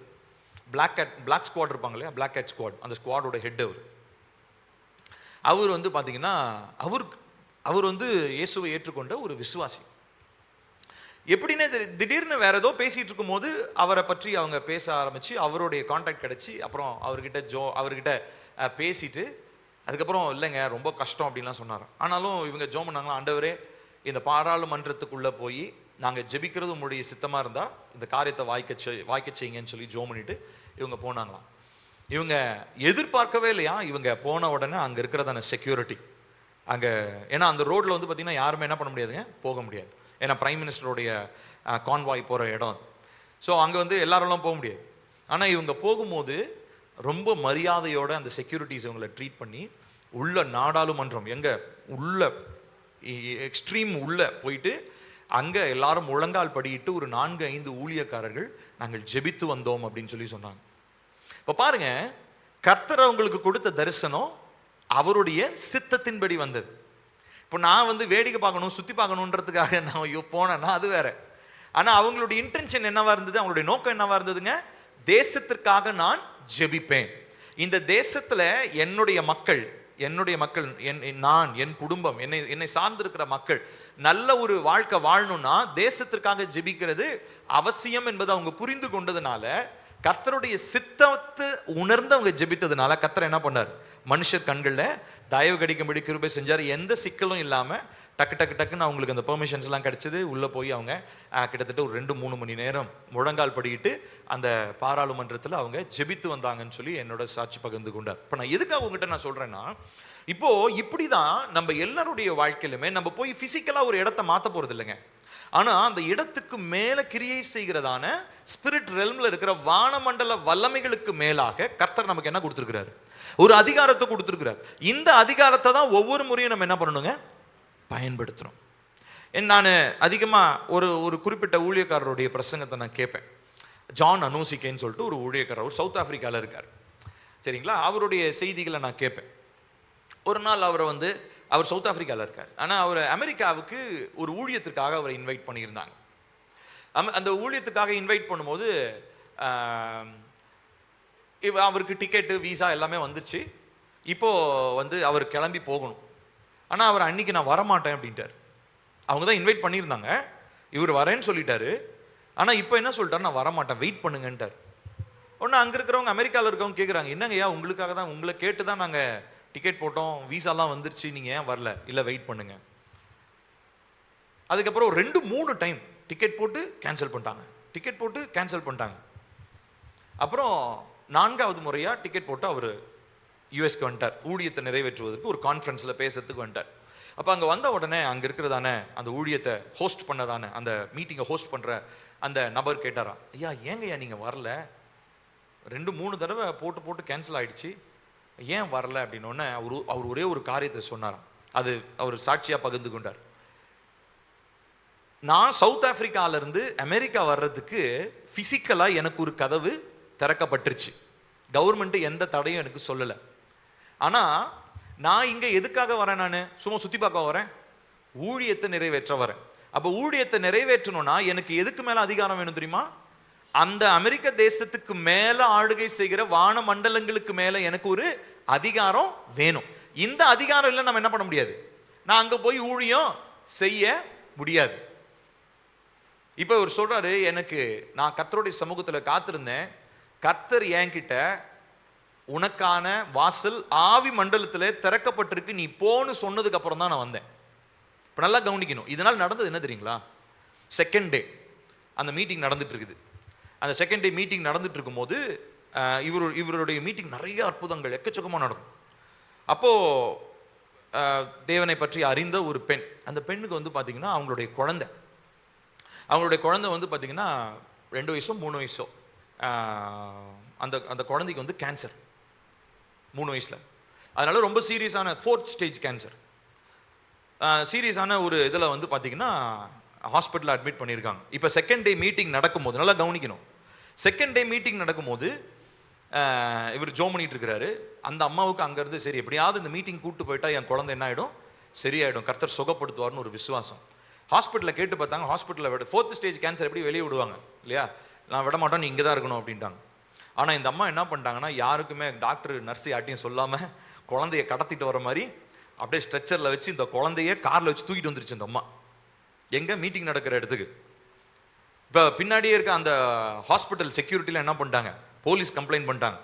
நாங்கள் சொல்ல இந்த அம்மா என்ன பண்ணிட்டாங்க, குழந்தைய தூக்கிட்டு போயிட்டாங்க அப்படின்னு சொல்லி. இந்த அம்மா நேராக வந்துச்சு அந்த மீட்டிங்கில், நேராக வந்து ஸ்டேஜில் அவர் நின்று பிரசங்கம் பண்ணிட்டு இருக்கிறாரு. ஸ்டேஜ் முன்னாடி வந்து அந்த குழந்தைய அப்படியே தூக்கிட்டு வந்து படுக்க போட்டு முட்டி போட்டு அழுகுது அந்த அம்மா. பின்னாடியே இவங்க யாரும் வந்துட்டாங்க, போலீஸ்காரங்களும் வந்துட்டாங்க, செக்யூரிட்டிக்காரங்களும் வந்துட்டாங்க. போலீஸ்க்கு அவங்க ஃபோன் பண்ணிட்டாங்க. இப்போ உடனே என்ன ஆயிடுச்சு அப்படின்னா, இங்கே நல்லா கவனிக்கணும், இவங்க வந்தாங்க, வந்து அந்த குழந்தைய இங்கே வச்சுட்டு இவர்கிட்ட எதுவுமே சொல்ல, இவர் சும்மா அப்படியே பார்த்துட்டு இருக்கிறாரு, இவர் பிரசங்கம் பண்ணிட்டு இருக்கிறாரு. கொஞ்ச நாள் கழிச்சு பின்னாடி போலீஸ் வந்துட்டாங்க. போலீஸ் வந்த உடனே கூட்டம்லாம் ஒரு மாதிரி சலசலப்பாயிடுச்சு. யோசிப்பாங்க, திடீர்னு போலீஸ் உள்ள வந்தால் எப்படி இருக்கும் நமக்கு, அந்த மாதிரி. உள்ள வந்தோடனே என்ன பண்றாங்க, அனோசிக்க கிட்ட அவர் அந்த பாஸ்டர்கிட்ட சொல்றாங்க, நீங்க வாங்க, உங்ககிட்ட நாங்கள் விசாரணை பண்ணணும். அவர் எதுவுமே பேசல. சரி வாங்க போகலாம் அப்படின்னு சொல்லிட்டு போலீஸ் அவரை அரெஸ்ட் பண்ணல, விசாரணை பண்றதுக்கு கூட்டிட்டு போனாங்க. இதெல்லாமே வீடியோவில் இருக்கு. கூட்டிட்டு போயிட்டு ஒரு ஒரு அரை மணி நேரம் எதுக்காக வந்தீங்க என்ன இதெல்லாம் கேட்பாங்க இல்லைங்களா, உங்க வீசா எங்க, உங்க பாஸ்போர்ட் எங்க, இதெல்லாம் கேட்பாங்க இல்லைங்களா. இதெல்லாம் கேட்டுட்டு அவர் முடிச்சுட்டு, அந்த விசாரணையை முடிச்சுட்டு அவர் திரும்ப ஒரு 1/2 hour கழிச்சு உள்ள வர்றாரு. அது வரைக்கும் இவங்க என்ன பண்ணிட்டு இருக்காங்கன்னா, இந்த கூடுகையில் எல்லாரும் வர்ஷிப் பண்ணிட்டு இருக்காங்க, தேவனை எல்லாம் புகழ்ந்து பாடிக்கிட்டே இருக்கிறாங்க. இவர் உள்ள வரார். உள்ள வந்த உடனே அந்த படுத்திருந்த குழந்தை எந்திரிச்சு நின்றுச்சு. நல்லா கவனிக்கணும், எந்திரிச்சு நின்றுச்சு. இது வீடியோ உண்மையாலுமே இருக்கு, நான் உங்களுக்கு நான் வாட்ஸ்அப்பில் உங்களுக்கு அனுப்பிச்சிடுறேன். எழுந்து நின்று அந்த குழந்தையினாலே நடக்க முடியாது. அது நடக்க ஆரம்பித்தது. மம்மா அப்படின்னு அம்மாவை கூப்பிட ஆரம்பித்தது. இப்போ கவனிக்கணும், அவர் அந்த குழந்தை மேலே கையை வைக்கல, அந்த குழந்தைக்காக ஜெபிக்கல, எதுவுமே பண்ணல. ஆனா அங்க நடந்த விஷயம் என்ன, அவர் கர்த்தருடைய அனுமதி பெற்று அந்த பகுதியை அங்க இருக்கிறதான பலவானுக்கு மேல ஒரு அதிகாரத்தை எடுத்துட்டு அவர் என்ன பண்ணியிருந்தாராங்க, போயிருந்தார். நான் சொல்றது புரியுதுங்களா? இப்போ நீங்க இங்க போய் ஸ்பெசிஃபிக்கான ஒரு பிரேயர் பண்ணணும்னு அவசியம் இல்லை. அதனாலதான் நம்ம ஒரு இடத்துக்கு போறதுக்கு முன்னாடியே அந்த இடத்துல இருக்கிற வானமண்டல வல்லமைகளுக்கு மேல நம்ம என்ன பண்ணணும், ஒரு அத்தாரிட்டியை எடுத்துக்கொண்டு தான் நம்ம என்ன பண்ணணும், ஒரு இடத்துக்குள்ள போகணும். இப்போ உதாரணத்துக்கு இப்போ நான்லாம் பல இடங்களுக்கு நான் போகும்போது அதை நம்ம பழக ஆரம்பிச்சிட்டேன். உதாரணத்துக்கு யாராவது ஒருத்தங்க வீட்டுக்கு போறோம்னு வச்சுக்கோங்களேன், வீட்டுக்கு போறதுக்கு முன்னாடி அந்த ஏரியா பேரை சொல்லி அந்த ஏரியா மேல கிரியை செய்கிறதான சகல பலவானையும் ஆகாயத்து அதிகார பிரபுவின் என்ன பண்றேன், இயேசுவின் நாமத்தினாலே நான் வருகிறேன், அவைகளை மேற்கொள்கிறேன், அவைகளுடைய வல்லமை என் வாழ்க்கையில செயல்பட முடியாதுன்னு சொல்லி அதிகாரத்தோட ஒரு மணி நேரமாவது ஆவில நிரம்பி ஜெபிச்சுட்டு தான் என்ன பண்ண போறேன், நான் போறேன். இது என்னுடைய வாழ்க்கையில பழக்கமாக இப்ப நான் மாற்றிக்கிட்டேன். இப்ப நான் உங்களுக்கும் நான் அதை தான் அட்வைஸ் பண்றேன். நீங்க எந்த ஒரு இடத்துக்கு போனாலும், எந்த ஒரு இடத்துல போய் உங்களுக்கு ஒரு நன்மை உண்டாகும்படி ஒரு காரியத்தை நீங்க செய்யறதா இருந்தாலும், அங்க எல்லாம் சாதகமா இருக்கணும், சூழ்நிலையெல்லாம் நல்லா மாத்தாங்க. இந்த ஜபம்லாம் குழந்தைங்க பண்ற ஜபம். நீங்க என்ன பண்ணணும் தெரியுமா, டைரக்டா எங்க போயிடணும், வானமண்டலங்களிலே அதிகாரத்தை பெற்றுக்கொண்டு நீங்க அங்க போயிட்டீங்கன்னு வச்சுக்கோங்களேன், உங்களை எதிர்க்கக்கூடிய மனிதன் ஒருவரும் அந்த இடத்துல இருக்க முடியாது. நான் சொல்றது உங்களுக்கு புரியுதுங்களா? சோ அப்ப அதிகாரம்னா நம்ம வெறுமனே சும்மா சத்தத்தை உயர்த்தி டாம் டூம்னு கத்துறது கிடையாது. அதிகாரம்னா நம்ம கையில காசு வச்சுக்கிட்டு பணத்தை வச்சுக்கிட்டு மிரட்டுறது கிடையாது. அதிகாரம்னா என்ன தெரியுமா, ஒரு குறிப்பிட்ட பிசிக்கல் பிளேஸ், ஒரு இடத்துல ஒரு அற்புதம் நடக்கிறதுக்கு அந்த இடத்துக்கு மேல கிரியை செய்கிற வானமண்டல வல்லமைகளை புரிந்து கொண்டு அதற்கு மேலாக அந்த வல்லமைகளுக்கு மேலாக அதிகாரம் செலுத்துறதுக்காக தான் கர்த்தர் நம்மளை என்ன பண்ணியிருக்கிறார், அழைத்திருக்கிறார். நான் சொல்றது உங்களுக்கு புரியுதுங்களா? அப்போ நம்ம எல்லாருமே நம்ம வாழ்க்கையில நம்ம சூழ்நிலைகளை ஆவி மண்டலத்தில் கிரியை செய்கிற வல்லமைகளை மேற்கொள்வதற்கு ஏதுவான ஜபங்களை செஞ்சுட்டு தான் நம்ம என்ன பண்ணணும், ஒரு இடத்துக்குள்ள நுழைய நம்ம பழகி கொள்ளணும். இப்போ இதே மாதிரி தான் இப்போ நம்ம தேசத்திற்காக ஜெபிக்கும் போது பிரைம் மினிஸ்டரை மாத்துங்க, மோடியை மாத்துங்கலாம் ஜெபம் பண்ண வேண்டிய அவசியம் இல்லை. எங்களுடைய தேசத்தை கட்டுப்படுத்துகிற பிசாசுனுடைய கிரியைகளுக்கு மேலாக நான் என்ன பண்றேன், இப்போ வரேன். நான் என்ன சொல்றேன், அந்த கிரியைகளுக்கு மேல இப்ப என்னத்தை நான் ஃபோர்ஸ் பண்ண போறேன், தேவனுடைய சித்தத்தை நான் என்ன பண்ண போறேன், ஃபோர்ஸ் பண்ண போறேன். நான் சொல்றது புரியுதுங்களா உங்களுக்கு? சோ நீங்க எந்த ஒரு காரியத்துக்காக நீங்க ஜெபம் பண்ணாலும் அதுல நீங்க எதை ஆட் பண்ணிக்கணும், ஒரு டேக் போட்டுக்கோங்க. என்ன டேக், தேவனுடைய சித்தம். தேவனுடைய சித்தத்தை நான் என்ன பண்றேன், அந்த நிலைக்குள்ளாக நான் ஃபோர்ஸ் பண்றேன், நான் கரெக்டா. ஏன்னா தேவ சித்தத்தை யாரும் ஏத்துக்க மாட்டாங்க. ஏன்னா நம்ம வாழ்ற உலகம் அப்படிப்பட்ட இருள் நிறைஞ்ச உலகம். நீங்க எடுத்த உடனே தேவ சித்தம் அப்படின்னா யாரும் கேட்க மாட்டாங்க. தேவ சித்தமா, தேவனே எனக்கு யாரும் தெரியாது, அப்புறம் என்ன தேவ சித்தம்னு வாங்க. அப்போ நம்ம புரிந்து கொள்ள வேண்டியது என்னன்னா, நம்ம பிசிக்கலா போய் ஒருத்தங்க முன்னாடி ஒரு சூழ்நிலையில நிக்கிறதுக்கு முன்னாடி ஸ்பிரிச்சுவலா முழங்கால் படியிட்டு கர்த்தருடைய சமூகத்துல அங்க ஸ்பிரிட் ரெல்ம்ல ஒரு ஆக்சஸை எடுத்துட்டு தான் நம்ம என்ன பண்ணணும், அங்க போகணும். நான் சொல்றது புரியுதுங்களா உங்களுக்கு? இது நான் உண்மையாலுமே என்னுடைய வாழ்க்கையில நான் நடைமுறைப்படுத்தி கொண்டிருக்கிற ஒரு காரியம். நான் அநேக ஊழியக்காரங்கிட்ட நான் கத்துக்கிட்டது உங்களுக்கு நான் சொல்லித்தரேன். நீங்க இதை செஞ்சு பாருங்க. இது உண்மையாலுமே அந்த வெற்றியை உங்களால பார்க்க முடியும். நீங்க எதிர்பாராத பதில்களை கர்த்தர் உங்களுக்கு தருவார். நீங்க எதிர்பாராத நன்மைகள் உங்களுக்காக, அந்த நன்மையின் வாசல்கள் திறக்கப்பட்டிருக்கும். எப்போ நீங்க அதிகாரத்தோட வான மண்டலங்களுக்கு மேலே நீங்க அதிகாரத்தை எடுத்து நீங்கள் கர்த்தருடைய சித்தத்தின்படி நீங்கள் ஜெபிக்கும் பொழுது. அப்போ இவ்விதமாய் நாம் ஜெபிக்க வேண்டியது அவசியமா இருக்கு. இப்ப ஜெபத்தை பத்தி சொல்லும் போது இன்னொரு 3 காரியங்களை ஏசப்பா நமக்கு சொல்றதை நம்ம பார்க்கிறோம். வாசிப்போம். மத்தேயு 5வது அதிகாரம் 13 to 14 வரைக்கும்.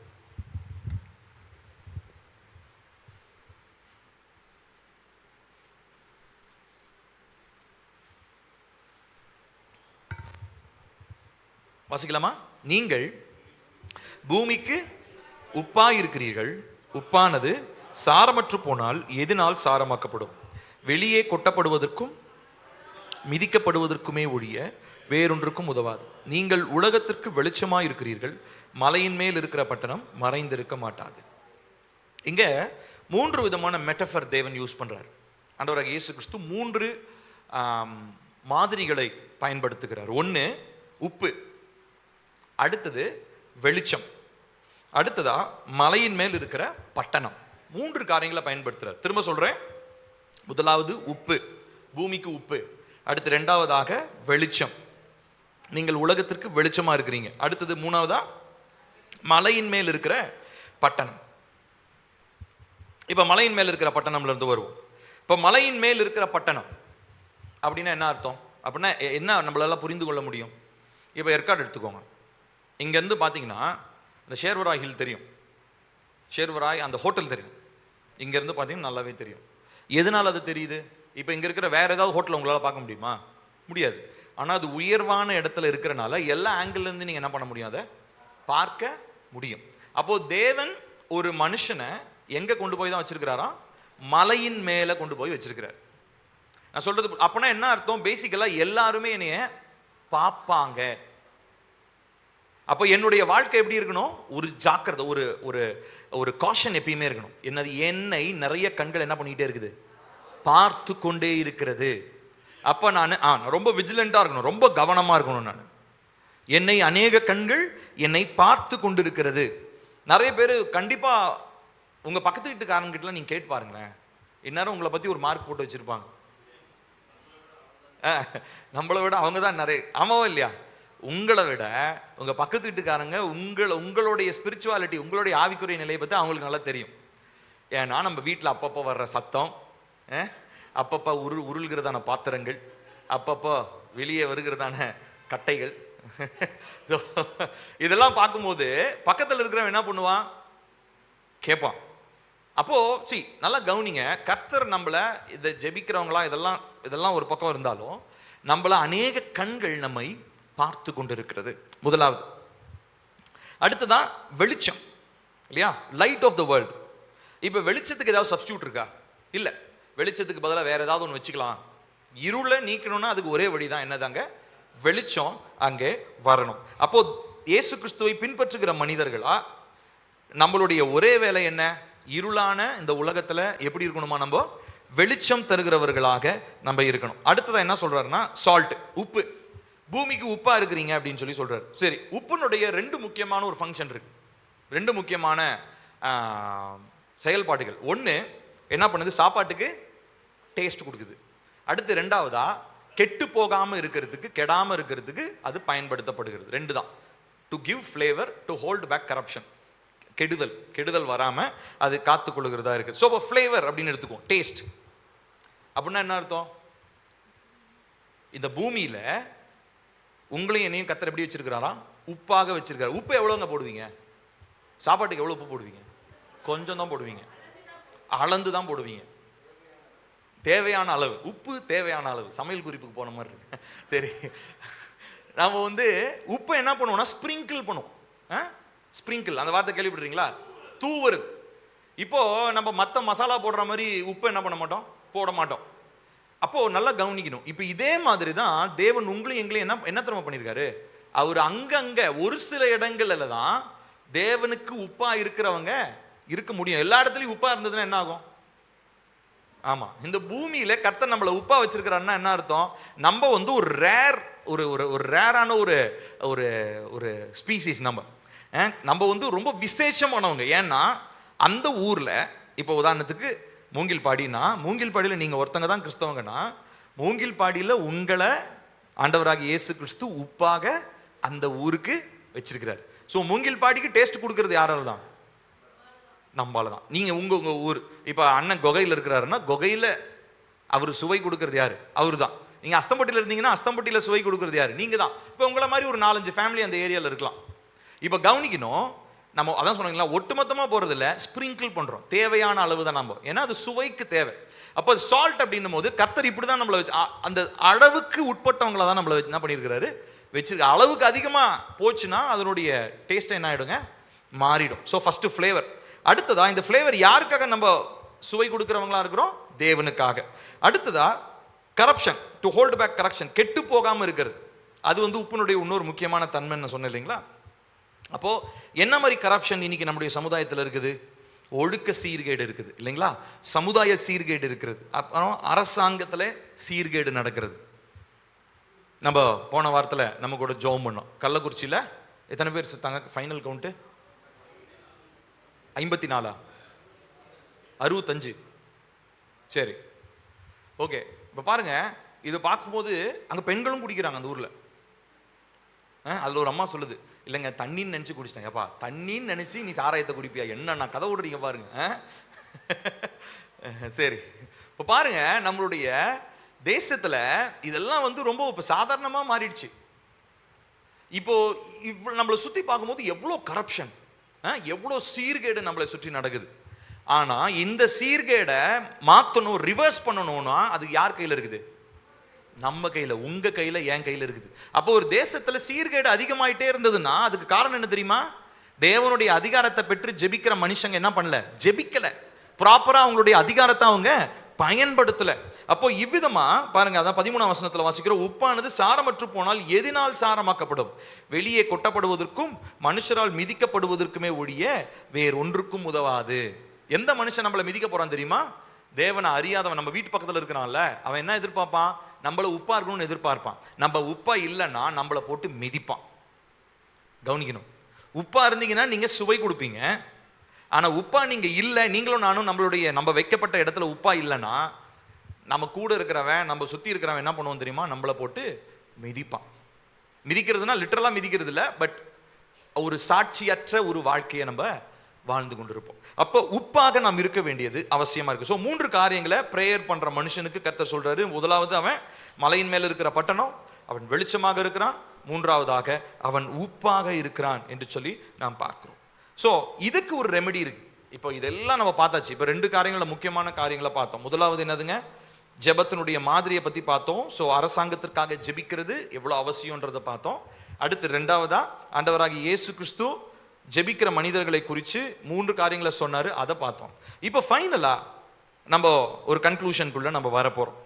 நான் அதான் ஃபர்ஸ்ட் வாசித்த வசனம் 2 நாளாகமும் 7:14 திரும்ப வாசிக்கலாமா? என் நாமம் தரிக்கப்பட்ட என் ஜனங்கள், சேர்ந்து வாசிப்போம். 2 நாளாகமும் 7:14.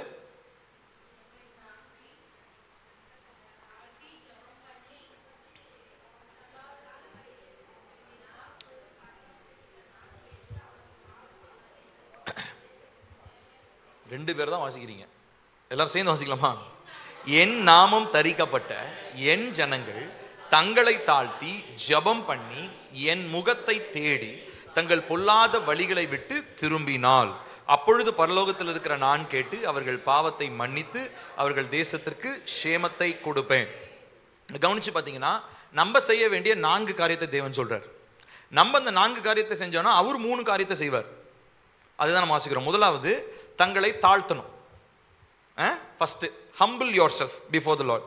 கர்த்தருக்கு முன்பதாக நம்ம தாழ்த்த வேண்டியது அவசியமா இருக்கு. 1 பேதுரு 5:5 விதமா சொல்லுது, மனத்தாழ்மையை அணிந்து கொள்ளுங்கள், பெருமை உள்ளவர்களுக்கு தேவன் எதிர்த்து நிற்கிறார், தாழ்மை உள்ளவர்களுக்கோ கிருபை அளிக்கிறார் அப்படின்னு சொல்லி. அடுத்ததா தாழ்த்தி. அடுத்து 2வது என்னதுங்க? ஜெபம் பண்ணி. பிரேயர், உங்களுக்கு ஜெபம் எப்படி இருக்கணும்னா மூச்சு காத்து மாதிரி இருக்கணும். நான் ஏற்கனவே போன வாரத்தில் வின்சென்ட் செல்வகுமார் அங்கிளுடைய வீடியோ நான் அனுப்பிச்சு விட்டேன். எத்தனை பேர் பார்த்தீங்கன்னு தெரியல, வாட்ஸ்அப் குரூப்பில் பார்த்தீங்களா? தயவு செஞ்சு பாருங்கள். இந்த வீடியோ நான் திரும்ப கூட உங்களுக்கு நான் ஃபார்வர்ட் பண்ணுறேன். அவர் அதில் ரொம்ப அழகாக சொல்கிறார். யாராவது மூச்சு விடுறது யோசிப்போமா? ஐயோ நேற்று மூச்சு விட்டேன், இன்னைக்கு மூச்சு விடலையே, யோசிச்சிருக்கோமா? இல்லை. ஏன்னா அது நம்மளுடைய சுபாவமாக மாறிடுச்சு. மூச்சு விட்டு மூச்சு விடலைன்னா தான் பிரச்சனை. எங்கள் வீட்டு பக்கத்தில் எங்கள் தாத்தா, சின்ன தாத்தா இருந்தார், சரியா? அவர் வந்து யாராவது எங்கள் தெருவில் வயசானவங்களாம் இறந்துட்டாங்கன்னா அவர் காமெடியாக ஒரு விஷயம் சொல்லுவார். நான் கேட்பேன், தாத்தா என்ன ஆச்சு தாத்தா அப்படின்னா, டே அவர் மூச்சோட மறந்துட்டாராண்டா அப்படின்னுவார். மூச்சோட மறந்துட்டாராம். அது எப்படி எனக்கு சின்ன வயசுல புரியவே புரியாது. மூச்சோட மறக்கிறதா அது எப்படி? எனக்கு சின்ன வயசுல அந்த விஷயத்த சொல்லுவார். எனக்கு ரொம்ப ஆச்சரியமா இருக்கும். எப்படி ஒரு மனுஷன் மூச்சோட, அவர் வேடிக்கையா சொன்னது, ஏன்னா எனக்கு அப்ப புரியல. சொல்லிட்டு அப்படி சீரியஸா இருப்பாரு, காமெடி பண்ற அப்படி சீரியஸா இருப்பாரா. எனக்கும் வந்து அவர் உண்மையா தான் சொல்றாரு போல, அது எப்படி மூச்சோட மறக்க முடியும் அப்படின்லாம் நான் யோசிச்சிருக்கேன் சின்ன வயசுல. இப்ப கவனிங்க, இந்த மாதிரி தான் நம்மளுடைய ஜபத்தை பத்தி நம்ம ஒரு புரிதல் வேணும். So it should be our breath, நம்மளுடைய சுவாசமாக இது இருக்க வேண்டும். எதுங்க? ஜபம் என்பது. ஸோ முதல்ல தாழ்த்தணும், ரெண்டாவது ஜபம் பண்ணணும், மூணாவது என்ன சொல்றாருங்க? என் முகத்தை தேடி, seek the face of the Lord. கர்த்தருடைய முகத்தை நம்ம தேட வேண்டியது ரொம்ப ரொம்ப அவசியமா இருக்குது.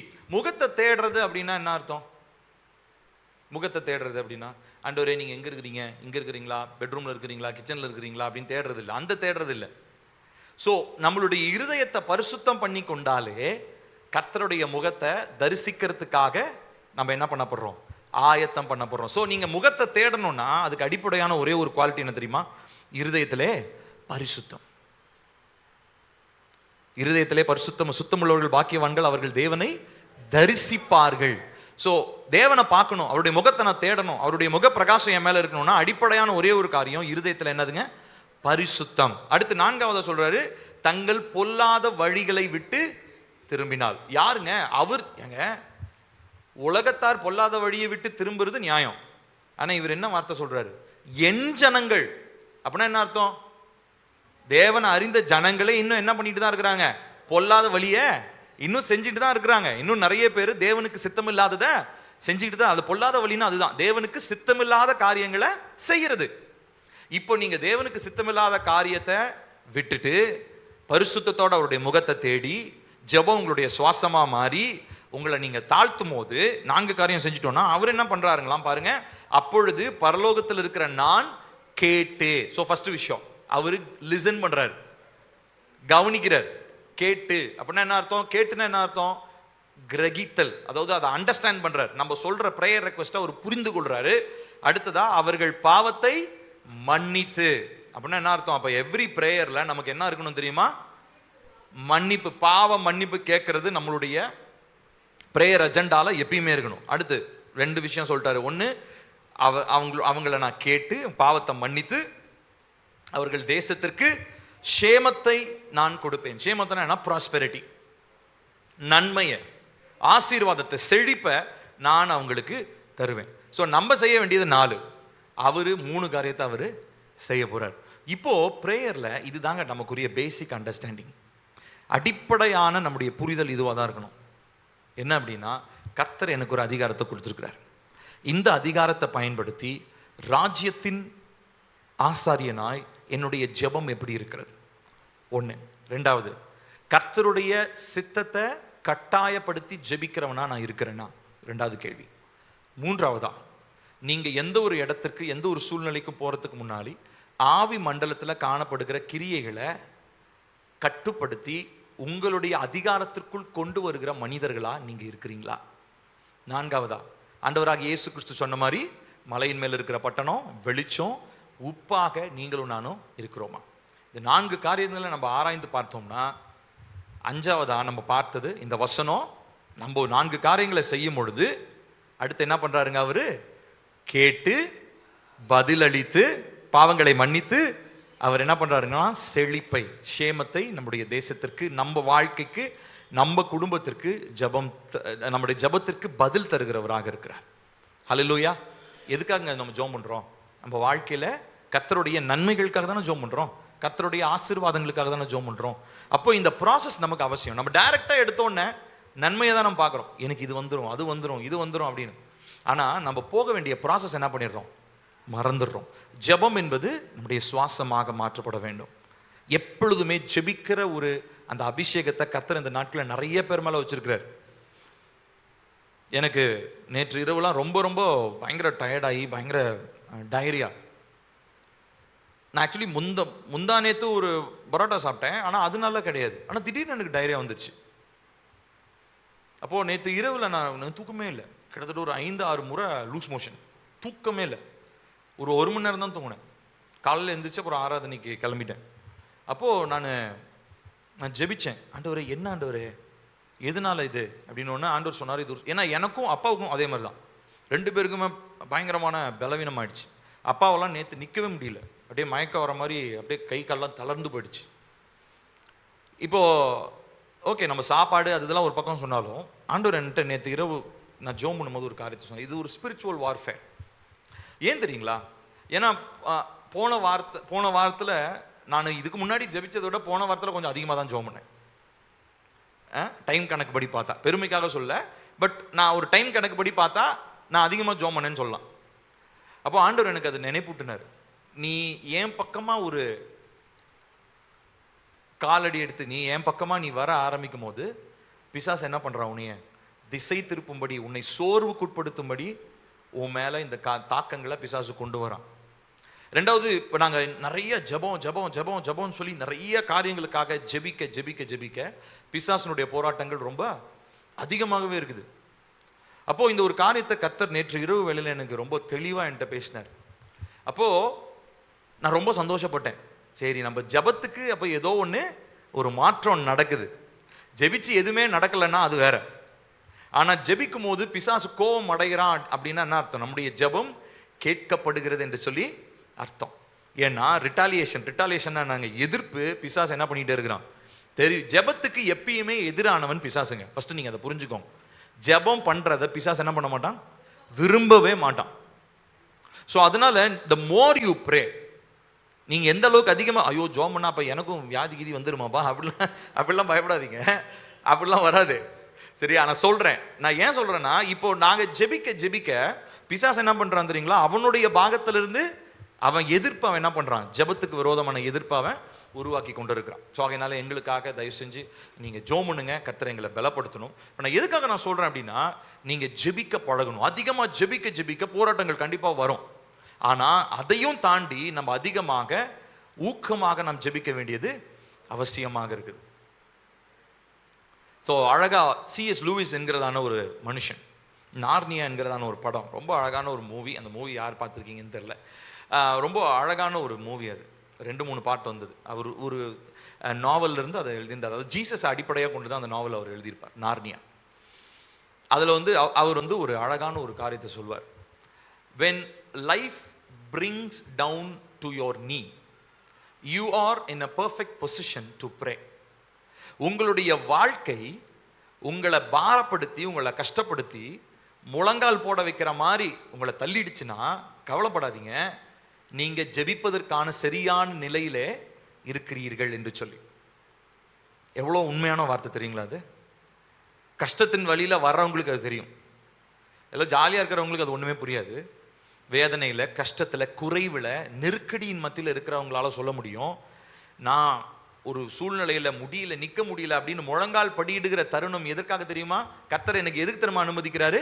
நான் ஜெபிக்கும்படியாக தான் எனக்கு இதை அனுமதிக்கிறார். அப்போது நம்முடைய வாழ்க்கையில் நெருக்கங்கள், போராட்டங்கள் அதிகமாக வந்தாலும் நம்முடைய ஜபத்தை தான் நம்ம அதிகப்படுத்தணுமே ஒழிய, ஜபத்துக்கு பதில் வரல, ஜெபிச்சு பிசாசு போராட்டம் அதிகமாகிடுச்சின்னு சொல்லி புலம்ப வேண்டிய அவசியம் இல்லை. நீங்கள் புலம்புறது தான் விரும்புகிறான். நீங்கள் ஜெபிச்சு உங்கள் ஜெபத்துக்கு பதில் வரலன்னு சொல்லி நீங்கள் புலம்புறது தான் பிசாசு என்ன பண்ணுறது தெரியுமா, விரும்புகிறான். ஸோ ஆகையினால நீங்கள் ஒரு காரியத்தை தெளிவாக புரிஞ்சுக்கொள்ளுங்க பிரியமானவர்களே. நம்ம அதிகமாக ஜெபிக்க வேண்டும். ஜெபம் நம்முடைய சுவாசமாக மாற வேண்டும். அதிகாரத்தை பயன்படுத்தி ஜெபிக்க வேண்டும். தேவ சித்தத்தை கட்டாயப்படுத்தி நாம் ஜெபிக்க வேண்டும். எல்லா நிலைகளிலுமே கர்த்தருடைய சித்தம் வெளிப்படணுன்ற ஒரு வாஞ்சியும் ஒரு விருப்பமும் நமக்கு வேண்டும். நீங்க ஜெபம் பண்ணி பாருங்க, சூழ்நிலைகள் எல்லாவற்றையும் கர்த்தர் மாற்றுவார். நெருக்கடிகள் வந்தாலும், பலவீனங்கள் வந்தாலும், அதற்கு மத்தியில் கர்த்தர் உங்களை பலப்படுத்தி உங்களை சாட்சியாக நிறுத்துவார். எத்தனை பேர் ஆமென் சொல்றீங்க? யாவரும் எழுந்து நிற்போமா? தேவனை நோக்கி நாம் பார்க்க போகிறோம். கர்த்தர் நமக்கு இந்த நாளில் முக்கியமான ஒரு சில காரியங்களை கற்றுக் கொடுத்திருக்கிறார்.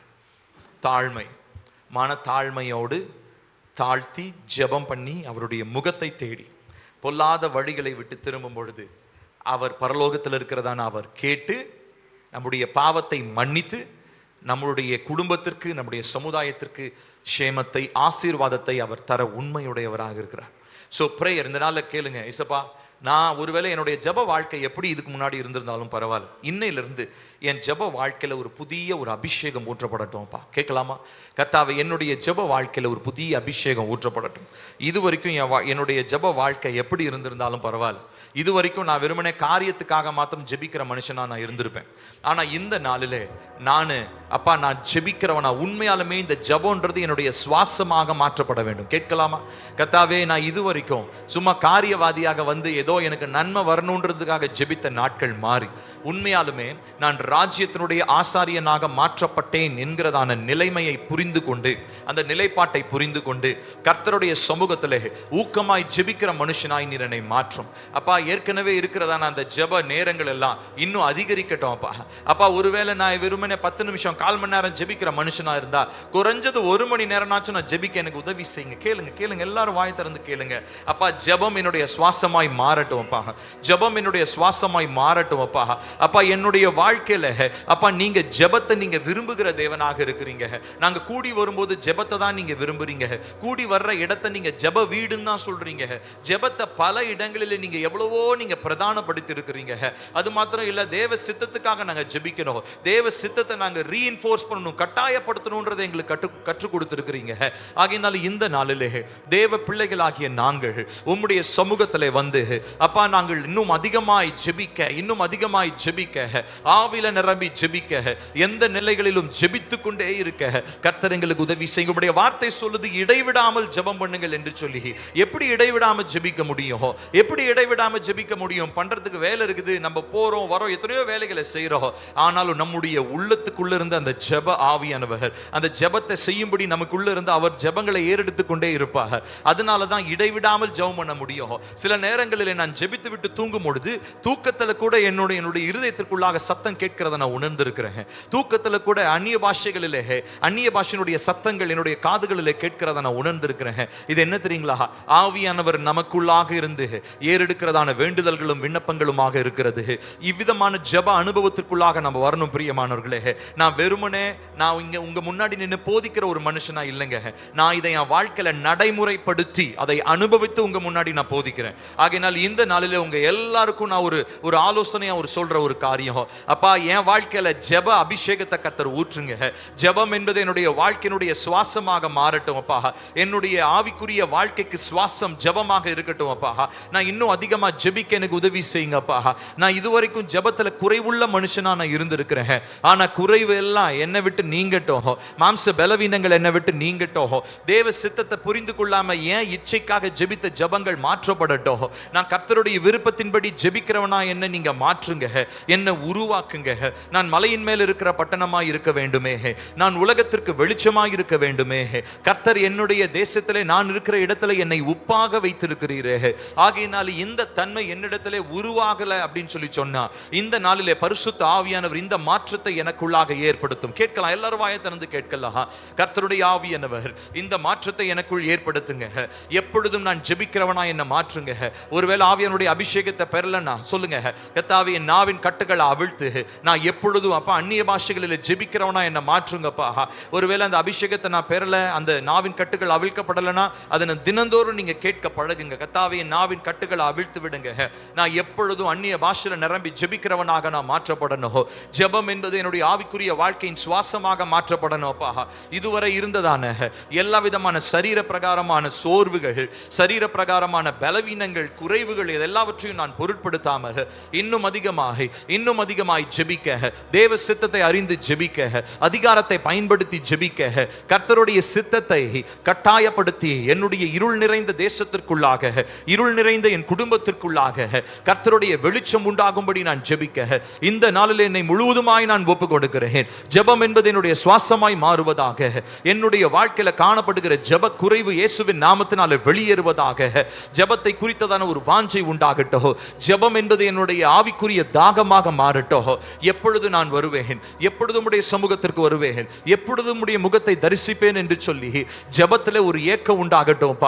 உலக பிரகாரமான ஏக்கங்கள் மாற்றப்பட்டு ஜெபத்தை குறித்ததான ஒரு ஏக்கம், கர்த்தருடைய முகத்தை தரிசிக்கும்படியான ஒரு ஏக்கம் எங்களுடைய வாழ்க்கையில உண்டாகட்டும் அப்பா. அதற்கேற்ற பரிசுத்தம் எங்களுடைய வாழ்க்கையில உண்டாகட்டும் அப்பா. பரிசுத்தத்தை எங்களுடைய இருதயத்தில் பெற்றுக்கொள்ளும் பொழுது நாங்கள் உம்மை தரிசிக்கிறவர்களாக இருப்போமே. அதன்படி வார்த்தையின்படி இந்த நாளிலே நாங்கள் ஜெபிக்கிறோம். அந்த ஜெப குறைவை எல்லாம் எங்களை விட்டு நீக்கி போடுங்க. மாம்சத்தினுடைய பலவீனங்கள், சோர்வுகள் எல்லாம் நீக்கி போடுங்க. எல்லா நிர்விசாரங்களை நீக்கி போடுங்க. தூங்குற நேரத்தில் எங்களுக்கு வர்ற அந்த தூக்கங்கள், அப்ப அந்த ஜெபிக்கிற நேரத்தில் வர்றதான தூக்கங்கள் நிறைய நேரத்தில் வந்து அப்ப அந்த ஜெபத்தை தடை பண்ணுது. ஆனா இப்போ நான் ஜெபிக்கிற இயேசுவின் நாமத்தினால நான் ஜெபிக்கிறப்போ என்னை பலவீனப்படுத்துகிற எல்லா பிசாசின் கிரியைகளும் வல்லமைகளும் என்னுடைய ஆவி ஆத்மா சரீரத்தை விட்டு, மூளை பகுதியை விட்டு வெளியேறுவதாக. ஜெபிக்க முடியாதபடி எனக்கு சோர்வை கொண்டு வருகிற வல்லமைகள், ஜெபிக்க முடியாதபடி என்னை பலவீனப்படுத்துகிற வல்லமைகள் இயேசுவின் நாமத்தினாலே என்னை விட்டு, என் வாழ்க்கையை விட்டு வெளியேறுவதாக, என் குடும்பத்தை விட்டு வெளியேறுவதாக என்று சொல்லி நான் கட்டளையிடுகிறேன். கர்த்தர் இந்த நாளிலே அப்ப ஒரு ஜெப அபிஷேகத்தினாலே எங்க ஒவ்வொருத்தரையும் கர்த்தர் நிரப்புங்கப்பா. ஜெப ஆவி எங்களுடைய சுவாசமாக மாறட்டும். உம்மை பற்றி கொள்ள, உம்மையே சார்ந்து ஜீவிக்க கர்த்தர் எங்களுக்கு உதவி செய்யுங்கப்பா. இந்த நாளில் எங்களோடு ஜெபிக்க போகிற, இந்த வார்த்தையை கேட்க போகிற ஒவ்வொருவருடைய வாழ்க்கையிலும் இந்த வார்த்தையின் மூலமான, நீங்க பேசின இந்த சத்தியத்தின் மூலமாக வருகிறதான அந்த வெளிச்சம் உடைய இருதயத்தில் உண்டாகட்டும். கட்டுகள் உடையட்டும். ஜெப அபிஷேகத்தினால் உடைய பிள்ளைகளை நிரப்புங்க. நீங்க எங்களை பரிசுத்தப்படுத்துங்க. உங்க சித்தத்தை செய்ய உதவி செய்யும். நீரே உயர்ந்தரும் துதிகன மகிமை எல்லாம் உமக்கே. இயேசுவின் நாமத்தில் கேட்கிறோம் எங்கள் ஜீவனுள்ள நல்ல தகப்பனே, ஆமென். நம்முடைய கர்த்தராகிய இயேசு கிறிஸ்துவின் கிருபையும், பிதாவாகிய தேவனுடைய அன்பும், பரிசுத்த ஆவியானுடைய காவலும் ஐக்கியமும் நம் அனைவரோடும் இன்றும் என்றும் சதா காலங்கள் நிலைத்திருப்பதாக. ஆமென், ஆமென்.